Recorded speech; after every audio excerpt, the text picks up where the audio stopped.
Hey everybody, MS Farzan here, and welcome back to this video series on how to make a 2D multiplayer tabletop card game using Unity and Mirror. In our previous episode, we created cards and also prefabs of pretty much everything in our scene. In this episode, we're going to look at how to make those cards draggable. And to do that, we need to start diving into our C# code. So, there are a few ways to add a C# script to your game object. One of the easiest ways is to just select the game object and click Add Component, click New Script, and then give a name to that script. We're going to just call it Drag Drop. And you see that it has automatically added that script to my game object, but we might say, well, where do I get that script or how do I find it? If we go to our root assets folder, we'll see that it's right here in that folder, this drag drop script. I'm going to right click here and say create folder, and we'll create a scripts folder just to keep everything in one place and drag that into that folder. Now, when I click on the drag drop script just once, I see a preview of that script that shows me what it does. But I need much more functionality than that.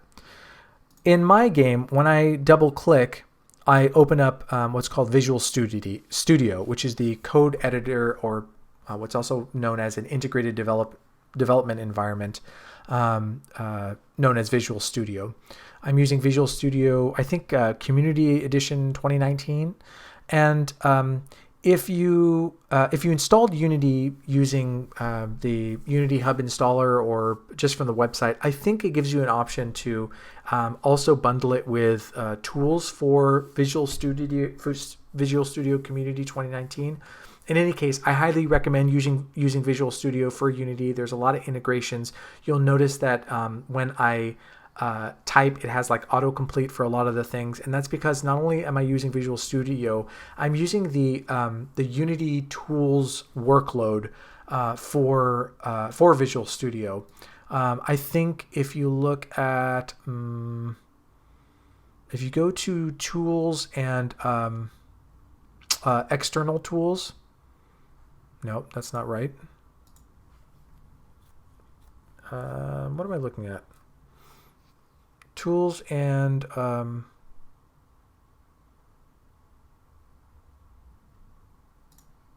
get tools and features. That's the one. It will open up your installer for Visual Studio, and okay, it's going to want me to update Visual Studio. But the point is that you'll want to install the tools for Visual Studio when you're using Unity, as it will just make your life a whole lot easier. It's not like 100% necessary, but you will find as I'm writing my code that a lot of things are just simplified for me. Okay, so looking at this code, if you haven't worked with C# before, I highly recommend that you check out my other video series on learning C# using Unity. But in any case, we have a few using declarations up here. In particular, we're using Unity Engine. We don't really need to do anything right now, but we will do later. And we have a public class called drag drop, which derives from mono behavior, which is the base class, as it says on my mouse over, from which every Unity script derives. Right now we don't need to use our start or our start method, which is as it says, start is called before the first frame update. That just means when your game object is created in the scene or in your game, start is one of the first things that happens to it. So if you need something to happen right as the game comes into this, right as the card or the prefab comes into the scene, then you'd put that in your start method. We'll use that a bit later. And the update method is called once per frame. So a frame, let's say you've heard the term 60 frames per second. That means that the game is rendering, you can think of it as like 60, it checks 60 times per second to see if anything has changed on your in your game. So if the game is rendering 60 frames of it every second, that's quite a bit. It's going to be checking, the update is going to be checking once per frame, which means 60 times every second. This in general, in a very general term, means that if I want something to be, if I want Unity or my game to be checking something all the time, I would put it in the update method, and we will actually do that. What we're going to start here is we're going to declare at the top of our class, not at the top of our script, but at the top of our class, a private bool is dragging, and make that false. Bool is just a boolean. It's either true or false, and we're saying that at the beginning of this script, the card is not dragging. So is dragging is equal to false. Then a little bit lower, we're going to say in the update section, we'll keep the start section here because we'll need it later. But in the update section, or in the update method, we'll say if is dragging, curly braces, do something. So if we determine that the card is dragging, we want to do something with it. And what do we want to do? Well, we want to make sure. Well, let's think about that.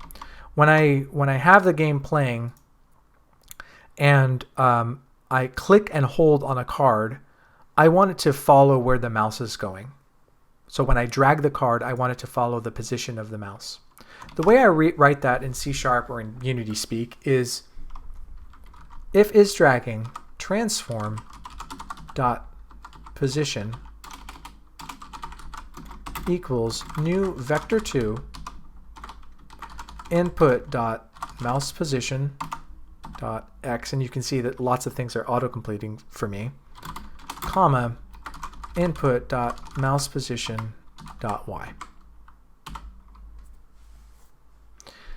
So remember we talked about the transform, this guy here, or girl or person. This transform, when I click on the card, I see the transform is this component here. And it says pos x, pos y, that's position x and position y. So I'm saying if it's dragging, locate the transform component attached to this game object. Transform.position is kind of shorthand for that.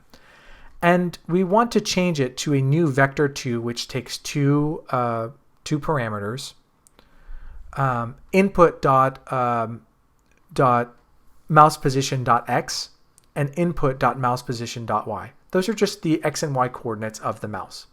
So if it's dragging, if we want to check every frame, if the card is dragging, move it to the mouse position. If it's not, don't worry about it. You don't have to do anything. Okay? So that's all well and good, and we might say, okay, I did it. If it's dragging, and it's dragging, so why isn't it moving? Well, I also have to be very specific and specify to Unity when this game object is dragging. The way I'm going to do that is by adding a component here called an event trigger.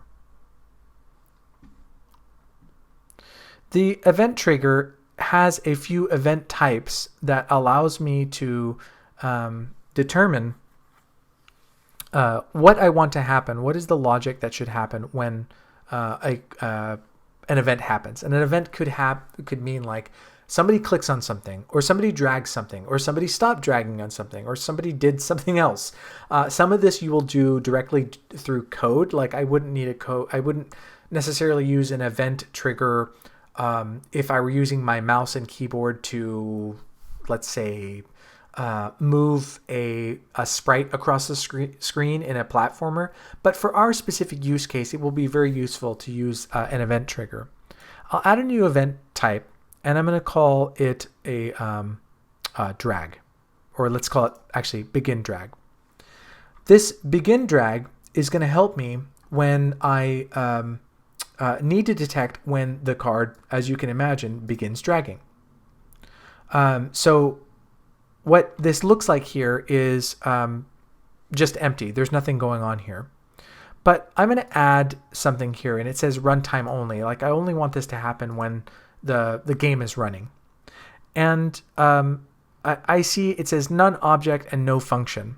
Well, okay, that's fine. What this is trying to tell us is that I need to drag an object here that attached to it has the script that I want to from which I want to use the logic. It's a little bit counterintuitive when you first start working with it, but it just means that when I'm using this event trigger, when a card begins dragging, I want to do something. What do I want to do? I want to run part of a script, part or all of a script. In this case, I want to run a method within a script. But where do I find that script? Well, it's attached to a game object. In our case, it's attached to the card1 game object. So I'm just going to drag this card1 game object here. And then it exposes that it says no function. But I'm able to use any function or method within that script attached to that card1 game object. If I click on this, I see a bunch of different things, and nothing is really exactly useful for me. So what I need to do is go back to my drag and drop script. Where is it? And I need to create a couple of functions here that will be helpful for my begin and end drag events. Okay, so the first one I'm going to do is called public void. In fact, let's put this above the update. Let's have the update be the last thing in our script, just for organizational reasons. Public void start drag. Whoops. And I make this method or function called, I make it public so that it is accessible outside of this game object. If I just wanted something local, I would use it private, like we have our private boolean. But I want this particular method to be accessed by other scripts, particularly the event trigger, so I make it public. And we'll say public void start drag is dragging equals true. And our public void end drag, just you can name that whatever you like, we'll say is dragging equals false. The logic behind this is that when this method is called start drag, we want to set is dragging to true. And when end drag is called, we want to set end is dragging to false. And every frame we're checking to see if is dragging is true, which this is shorthand. If I just say if is dragging, that's shorthand for if is dragging is true. We want to make the transform position into a new vector 2, which is equal to the x and y coordinates of the mouse position. Okay, that's all well and good, but now we need to attach this all to our event trigger. So in my begin drag trigger, I have this card1 prefab. I'm going to select the why do I not see it under drag drop here? Let's check my card1 prefab.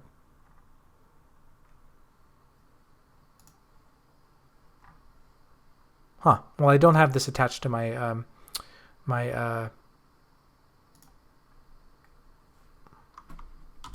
game object, so I just want to make sure that it's attached to the script. Maybe I hit Control Z or something at some point and it didn't populate. So when we have a game object like this prefab, if I have, oh, you know what I may have done? Oh, this is great. Great learning experience. So, okay, I'm really glad that we did this actually. So what happened here is that I was working with the event trigger in my not in my prefab, but I was working on it with a card that's just in my scene. We talked in the previous episode about how certain behaviors that we might want could be shared across multiple different game objects. And that's why we use a prefab as kind of like a template for all of the game objects that we want to happen, that we want to be used from that prefab. anything in our scene isn't necessarily, or in this hierarchy, isn't necessarily going to transfer over to any of the other game objects. So what I've done here is made a bunch of changes to the game object in my scene and not the prefab. That means that those changes are only local to this prefab, to this game object, not to the prefabs that are here that we've already created. So what I could do is select any overrides that I have made. For example, the card 1 prefab here in my my project tab is supposed to be the one source of truth. But if I made any changes here in the hierarchy or on a game object in my scene, I could click this overrides button and say that I want to revert all the changes that I made, or I want to apply them all to the prefab, and say that whatever changes I made here, actually apply them to the prefab. So all cards or all game objects that I've used from this prefab can benefit from those changes. I'm going to click on that, and I want you to know that sometimes when you do that, you may not have the 100% parity between those two things. So just know that it doesn't always work exactly like you think it would, but in this case it has. It has populated my prefab with 2 drag drop scripts because I did that twice, once on the prefab, once on the actual game object. So I'm going to right click one of them and remove the component. And it's also populated it with a event trigger component. And now that I'm referencing this card 1, I want to make sure that I'm referencing the prefab here and not a game object. I click on no function, and I see now I have a drag drop selection here under this menu, and I can find the start drag, probably should have just called it begin drag, method within that that's attached to that card within that script. And I can also add a new event type, which is end drag, and it already knows that I want to use the drag drop script attached to the card 1 game object. And now instead of using drag drop start drag for that event trigger, I'm going to use drag drop end drag. So now I've wired everything up so that when Unity detects an event of one of this card being dragged, it will more than happily access the start drag method within my drag drop script. And when it detects that someone has stopped dragging that card, it will use the end drag. It will call the end drag method. When I look at the actual script, I see that the start drag method sets is dragging to true, and the end drag method is dragging to false. And every frame update is going to determine that if the card is dragging, we're going to change the transform position to the position of the mouse. Let's give that a shot, see if that works. I hit play, and I see my cards, and now you probably can't tell, but when I hover over the card with the mouse, nothing happens. But when I click and drag, it follows the mouse. And right now it goes underneath the draw cards button because you'll notice that it is higher on the hierarchy than the button, which we discussed. The things that are lower on the hierarchy are closer to your eyeballs. We'll fix that later. And that's working really great. Cool. It doesn't work for my card 2 prefab because that doesn't have anything on it. So let's just change that, which is one reason why you might just create one prefab for all your cards and then derive from that so that you don't have to do any of these changes. But it'll be pretty simple. Instead of adding a component here, I'll show you a different way of doing that. I'll go to the assets folder, root level assets, then go to my scripts folder. Just drag and drop this drag drop script to this as a component. I'm going to add a component, which is a, what did we call it? Event trigger. Add the new event type, which is begin drag. Add another one, which is end drag. Okay. add an item to each list. Make sure to find my prefab. Drag the card to prefab. And make sure that I've selected start drag and end drag. Hit play. And now when I drag either of the cards, they go where my mouse goes on the screen. Very cool. So that's working as intended. So in this video, we covered how to make these cards interactive, which is a pretty big step. You should pat yourself on the back for that. In the next video, we'll start looking at, well, how do we populate them on the screen so that they're not just on the screen when we start. Obviously, we want to use that draw cards button for something.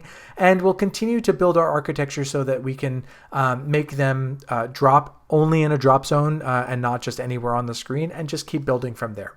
So I hope this video has been helpful for you. If it has, please be sure to like it and subscribe to my channel for more. You can also follow me on Twitter, and I'd love for you to take a look at my books and games. You can find them in by using the link that I've posted in the description for this video. And we'll see you next time.